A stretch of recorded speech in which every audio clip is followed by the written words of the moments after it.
Hello friends, welcome back to my YouTube channel. Friends, आज का जो मेरा क्लास होगा वो 12th क्लास का, देखिए यहाँ पे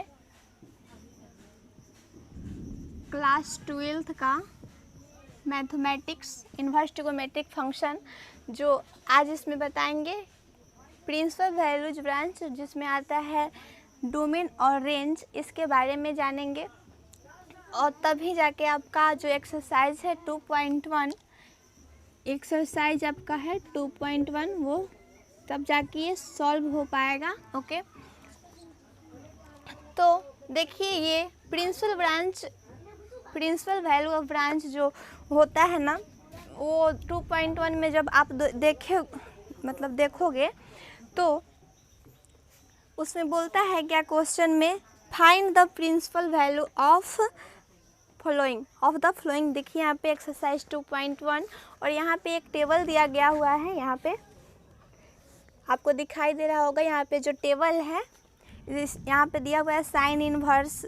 the following table gives inverse trigonometric function principal value branches along with. देखिए और कुछ है, तो इसको जानते हैं पहले क्या है, डोमेन क्या होता है और रेंज क्या होता है। तो यहाँ पे देखिए साइन इन्वर्स का जो डोमेन होता है वो -1 से 1 के बीच में होता है और रेंज होता है π/2 से -π/2 तक। यानी कि जब आप यहाँ पे देखिए, आप question number 1 sign inverse into -1/2 है, इसको जब आप सॉल्व करेंगे तो आपका जो आंसर आएगा तो वो π/2 और -π/2 के बीच में ही होना चाहिए, उससे अलग नहीं होना चाहिए। यानी π/2 कहने का मतलब पाई का मान आप जानते हैं 180 होता है, 180 डिग्री, और जब इसमें 2 से डिवाइड करोगे तो वो हो जाएगा 90। और इसी प्रकार से इसमें भी 90 से -90 के बीच में जब आपका साइन इन्वर्स का जो क्वेश्चन होता है वो 90 से -90 के बीच में रहेगा, तभी जाके आपका क्वेश्चन सही हो पाएगा, क्वेश्चन का आंसर, अन्यथा गलत हो जाएगा। ओके, तो ये बहुत ही महत्वपूर्ण है एक्सरसाइज को सॉल्व करने के लिए। साइन इन्वर्स इनटू एग्जाम्पल के तहत पे आप समझ लीजिए साइन इन्वर्स का। इसको रफ करती हूँ। 2.1 का 1 नंबर क्वेश्चन ले लीजिए एग्जाम्पल के तहत। 1 नंबर क्वेश्चन है आपका साइन इनवर्स -1/2। तो जब आप इसको सॉल्व करोगे तो इसमें बहुत ही प्रोसेस छोटा है और थोड़ा सा अच्छा भी है। तो इसको थीटा या वाई या एक्स से आप जो कुछ मानना चाहते हो वो आप मान लेना। ओके, तो मान लेते हैं कि साइन इन्वर्स इंटू -1/2 का मान लेते हैं कि ये थीटा के बराबर है। ओके, तो let theta is equal to sine inverse into -1/2। Okay, इसको मान लीजिए theta is equal to theta के इक्वल है साइन इन्वर्स इंटू -1/2। ओके, तो हम जब इसको साइन इन्वर्स को इस साइड लाएंगे तो क्या होगा, साइन थीटा होगा। कैसे, जब आप देखिए यहाँ पे एक्स इन्वर्स जैसे लिखा होता है तो आप इसको लिख सकते हैं ना, एक्स, और जब एक्स नीचे है, बट्टा के नीचे है, तो इसको जब ऊपर ले जाओगे आप तो ये किस में चेंज हो जाएगा, साइन माइनस इन्वर्स में। ओके, उसी प्रकार से यहाँ पे साइन इन्वर्स है, साइन इन्वर्स, तो इसको आप लिख सकते हो, साइन इन्वर्स को आप लिख सकते हो 1/sin, कोई प्रॉब्लम नहीं ना। तो इसी तरह से यहाँ पे आया theta is equal to 1/sin, लिख सकते हो आप 1/2।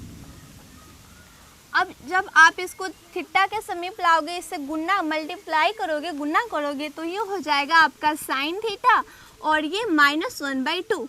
और देखिए आप साइन थीटा, साइन के फॉर्म में लाना है 1/2 को, तो क्या होता है इसका वैल्यू 1/2 कितना होता है, साइन 30 डिग्री का मान होता है ना 1/2। तो आप यहाँ पे देखिए, आप 30 को कितना लिख सकते हो, π/6 लिख सकते हो ना।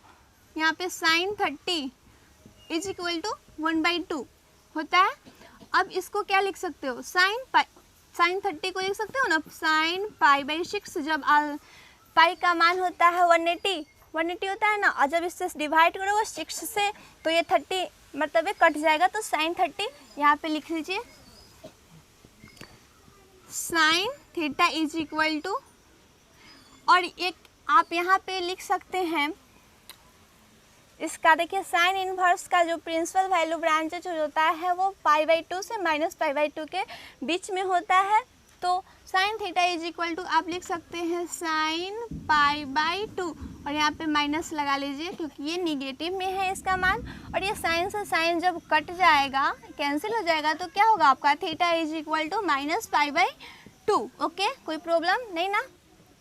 तो कितना आया -π/2। देखिए इसमें अब मैच करते हैं कि साइन इनवर्स का जो रेंज होता है वो फॉलो किया कि नहीं।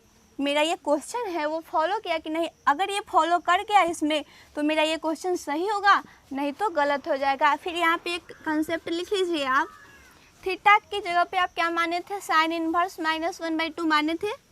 साइन इनवर्स -1/2 उसका मान कितना आया, -π/2 आया। ओके, ये बहुत ही इजी कंसेप्ट है। तो देखिए यहाँ पे फॉलो करता है कि नहीं, साइन इनवर्स का जो रेंज होता है π/2 -π/2 उसमें ये आया कि नहीं, मैच किया कि नहीं। तो देखिए यहाँ पे आपका मैच कर चुका है ऑलरेडी, -π/2 यहाँ पे है -π/2। इसी तरह से आपका बिल्कुल सही है। अगर ये क्वेश्चन आपका यहाँ पे आ जाता π/3 तो इसमें आपका मैच नहीं करता, तो ये साइन इनवर्स को फॉलो नहीं करता। ओके, तो ये आप कंसेप्ट समझ चुके हैं, इसको रफ करती हूँ। ठीक उसी प्रकार से कॉस इनवर्स का है।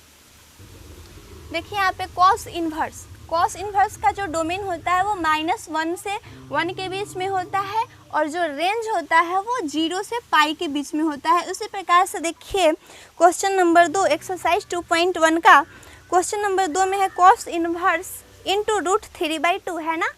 आप बुक से मैच कीजिए। जब आप इसको सॉल्व करोगे तो आएगा 0 से π के बीच में आएगा, 0 और 180 के बीच में आएगा। तो आपका 2 नंबर का आंसर सही होगा, अन्यथा गलत। इसको मैं अगले नेक्स्ट वीडियो में इसको सॉल्व करूँगी सारे क्वेश्चन को। अभी ये केवल समझ लीजिए, एक एग्जाम्पल के तहत में मैं समझा चुकी हूँ साइन इनवर्स का। उसी प्रकार से कॉस इनवर्स का होता है। और कॉसेक इनवर्स का यहाँ पे देखिए r- इसका डोमेन जो होता है वो r- इंटू -1 से 1 के बीच में होता है कॉसेक इनवर्स का। और जो रेंज होता है वो होता है -π/2 से π/2 और -0 मध्यम कोष्ठ में। ओके, और यहाँ पे भी देखिए सेक इनवर्स का जो डोमेन होता है वो r- इंटू में करके -1 से 1 के बीच में होता है। और इसका जो रेंज होता है वो 0 से π और माइनस मध्यम कोष्ठ में π/2। ओके, और जो tan इनवर्स का है डोमेन वो r होता है और डोमेन होता है कॉट इनवर्स का r, ये दोनों सेम होता है और ये भी दोनों सेम होता है। कॉसेक और सेक का जो डोमेन होता है वो भी सेम होता है। आपको याद करने में बहुत ही इजी होगी। और साइन और कॉस का जो डोमेन होता है वो भी सेम होता है। बहुत ही इजी है, बहुत ही अच्छे तरीके से आपको समझ में आ चुका होगा। ओके, और इसका जो रेंज समझिए -π/2 tan का होता है -π/2 और π/2 के बीच में होता है। ज़रा इसको समझिएगा, समझना क्या है, इसको याद कर लेना है, बहुत ही इजी है। और ये कॉट इनवर्स का जो रेंज होता है वो 0 से π के बीच में होता है। देखिए कॉस और कॉट दोनों सेम होता है, लेकिन यही फ़र्क है कि कॉस इनवर्स में क्या होता है कि ये बड़ी वाला कोष्ठ होता है और ये इसमें छोटा वाला कोष्ठ होता है। ओके, कोई प्रॉब्लम नहीं ना, इसको याद करने में बहुत ही ईजी होगी आपको। चलिए, और यहाँ पे देखिए कॉसेक इनवर्स और tan इनवर्स, कॉसेक इनवर्स का और tan इनवर्स का ये भी सेम होता है, लेकिन इसमें मध्यम कोष्ठ में 0 होता है कॉसेक में और लेकिन tan में नहीं होता है। केवल ये बड़ी कोष्ठ है, ये छोटी कोष्ठ है। इसे आप अपने दिमाग से ट्रिकली समझ लीजिएगा। ओके, बहुत ही इजी है। बस आज की वीडियो में बस इतना ही। नेक्स्ट वीडियो में आपका एक्सरसाइज स्टार्ट करेंगे, एक्सरसाइज 2.1, जहाँ जैसे आप यहाँ पे देख रहे होंगे। चलिए नेक्स्ट वीडियो में मिलते हैं हम लोग, तब तक के लिए अपना ख्याल रखिएगा। और अगर मेरे वीडियो का आप सब्सक्राइब नहीं किए होंगे तो प्लीज़ कर दीजिएगा और बेल आइकन को प्रेस कर दीजिएगा ताकि ऐसे वीडियो का नोटिफिकेशन आप तक हमेशा पहुंचती रहे। Okay, bye, take care.